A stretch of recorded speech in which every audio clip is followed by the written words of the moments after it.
शादी को कुछ ही समय हुआ था। आज काम के लिए नौकरानी नहीं आई थी, इसीलिए अंजू बर्तन धोने लगी। धोते धोते उसके हाथ से कांच का कप नीचे गिरकर टूट गया। कप टूटते ही वो डरने लगी कि उसकी सास अब जली कटी ज़रूर सुनाएगी। आवाज़ सुनते ही उसकी सास दौड़ती हुई आई और बोली कि बेटी क्या हुआ। उसने रूहानसी होकर बोला कि माँ, पता नहीं ध्यान रखकर काम करते हुए भी कैसे मेरे हाथ से ये कप नीचे गिरकर टूट गया। सास बोली कि बेटी चिंता नहीं कर, कप ही तो टूटा है, भले ही इसके कितने ही टुकड़े हो गए हों, पर मेरी बेटी के दिल के टुकड़े ना हों। मेरी बहू से महंगा क्या ये कप है। और हाँ, तुझे अभी ये सब करने की कहाँ ज़रूरत आ पड़ी थी। अभी तो तेरे हाथों की मेहंदी भी नहीं उतरी। अभी तुम राज के साथ ज़्यादा से ज़्यादा वक्त बिताओ और एक दूसरों को समझो, तभी तो तुम दोनों की नींव मजबूत बनेगी। ज्योति, इधर आना, अपनी भाभी का ख्याल रख, अभी इस घर में नई आई है। अंजू, तू मुझे अपनी माँ ही समझना, मुझे भी तुम्हारा दिल जीतना है, सास बनकर नहीं, एक माँ बनकर। शब्द क्या मानो अमृत के घोंटते। देखते देखते अंजू की आंखें छलक गई। वो सास के पैरों में गिर गई और बोली कि मैंने एक माँ छोड़ी और दूसरी नई माँ पाई, बल्कि ये माँ तो पहली वाली माँ से भी ज़्यादा ममता मेरे लिए रखती है। यदि घर में कब टूट जाता तो माँ कभी भी दो बात कहे बिना नहीं रहती। रात को अंजू की जैसे नींद ही उड़ गई। रह रहकर शाम की घटना याद आ रही थी। सास के बारे में उसकी जो सोच थी उससे विपरीत सास का व्यवहार पाया। उसका भी कसूर नहीं था ऐसा सोचना, क्योंकि उसने अधिकतर लोगों के मुंह से बुरी सास के बारे में ही सुना था और मालूम नहीं कब वो अतीत के पन्नों में चली गई।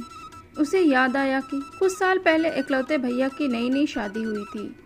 भाभी की हाथों से मेहंदी का रंग उतरने से पहले ही माँ ने भाभी के घर के काम की जिम्मेदारियां डाल दी और अपने ही नियम कानून के हिसाब से भाभी को चलाने को विवश करती रही। माँ ने भाभी को घर में एडजस्ट होने में ज़रा भी वक्त नहीं दिया।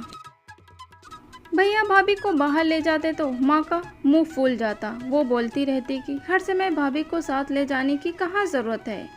कभी भी भाभी को खुली हंसी हंसते नहीं देखा। समय के साथ भाभी ने सहना छोड़ दिया, फिर हर रोज़ घर में झगड़ा होने लगा।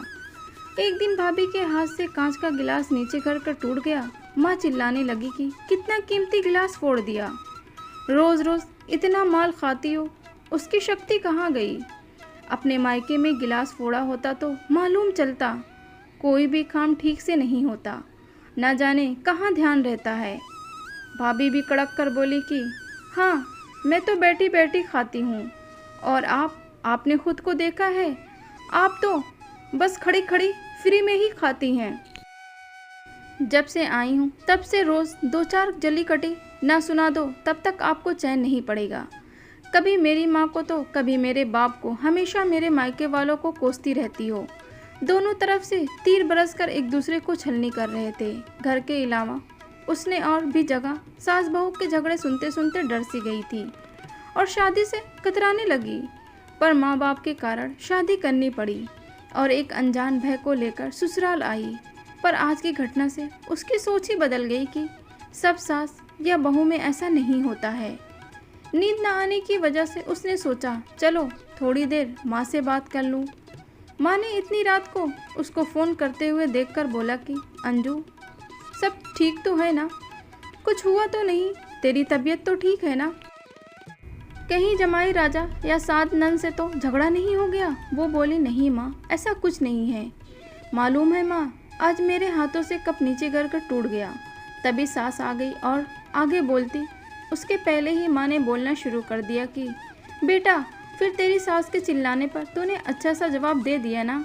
हाँ बेटा, कभी भी दब कर नहीं रहना, तू भी पढ़ी लिखी अच्छी लड़की है, तेरे में कोई भी कमी थोड़ी है जो सुनेगी।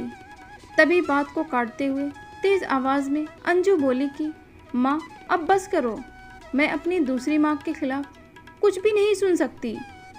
उसकी माँ यकायक सहम गई और बोली अंजू, तू ये क्या बोल रही है मुझसे। हाँ माँ, आज मेरे हाथों से कब गिरा तो सासू माँ ने सारी बात बताकर अंत में बोली, अब तो आप समझ गई ना सारी बात। और हाँ माँ, सास ने सिर्फ बोलने के लिए नहीं बोला, वो वाकई में ज्योति की तरह मेरे से व्यवहार कर रही हैं।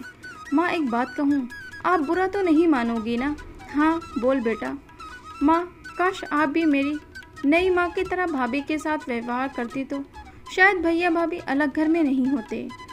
माँ, मेरी सास ने शुरू से ही अपने प्रेम से नींव मजबूत कर ली है, तो उस पर टिका परिवार में मजबूती कैसे नहीं आएगी? आज माँ को महसूस हो रहा था कि वो नहीं बल्कि अंजू उसकी माँ बनकर उसे अच्छी सीख दे रही थी। और अंजू की माँ को अपनी गलती का एहसास हो चुका था कि वो कहाँ गलत थी और उन्होंने कहाँ क्या किया है। अंजू आगे कुछ और बोलती, उससे पहले ही माँ ने कहा, अंजू अब जब तू मायके में आएगी तो यहाँ पर भी पूरे परिवार की नींव में मजबूती पाएगी। चल अब फ़ोन रख, मुझे बेटा और बहू के स्वागत की बहुत तैयारियाँ करनी हैं। शादी के बाद नई ज़िंदगी की शुरुआत में अगर आज सास समझदारी से काम नहीं लेती, अपनायत नहीं जताती तो शायद शुरुआत की ही नींव कमज़ोर होने से पूरी ज़िंदगी आपस में दरार पड़ जाती है। कप को फूटने से कोई नहीं रोक सकता, लेकिन प्रेम को टूटने से तो हम सब रोक सकते हैं ना। कांच के टुकड़े भले हों पर घर के टुकड़े ना होने दें। घर में प्रेम का वातावरण बनाए रखें, एक दूसरे के सम्मान को समझें, इज्जत करें तो घर स्वर्ग बन जाएगा। अगर एक दूसरे की कमियों को अपना ले तो घर नर्क से एक दिन स्वर्ग में बदल सकता है। यदि बहू सास को माँ मान ले और सास बहू को बेटी मान ले, दृष्टि बदलने से सृष्टि बदल जाएगी। स्त्री चाहे तो घर को स्वर्ग बना सकती है और चाहे तो नर्क बना सकती है। घर में कभी भी बेटी और बहू में भेदभाव ना करें, कभी भी बिला वजह बहू को परेशान ना करें, क्योंकि वही आपके घर को बढ़ाएगी और आपके बुढ़ापे का सहारा भी। तो हमेशा हर रिश्ते को खूबसूरती से लेकर चलें, कभी घर में क्लैश नहीं होगा। जिस रिश्ते की जो जगह है उसे आप वहीं पर रखें तो हमेशा घर में सुख शांति बनी रहेगी। इस स्टोरी को लेकर आपकी क्या राय है, नीचे कमेंट्स करके ज़रूर बताइएगा। वीडियो अच्छा लगा हो तो वीडियो को लाइक भी करिएगा और ज़्यादा से ज़्यादा लोगों को शेयर भी करिएगा। इस तरह के और भी स्पेशल वीडियो देखने के लिए मेरे YouTube channel Hindi story model को सब्सक्राइब करें, लाइक करें और ज़्यादा से ज़्यादा लोगों को शेयर करें। बेल आइकन को भी दबा लें ताकि मेरे वीडियोस आप सबको मिलते रहें। साथ ही साथ मेरे फेसबुक पेज को भी फॉलो करें। वीडियो देखने के लिए शुक्रिया।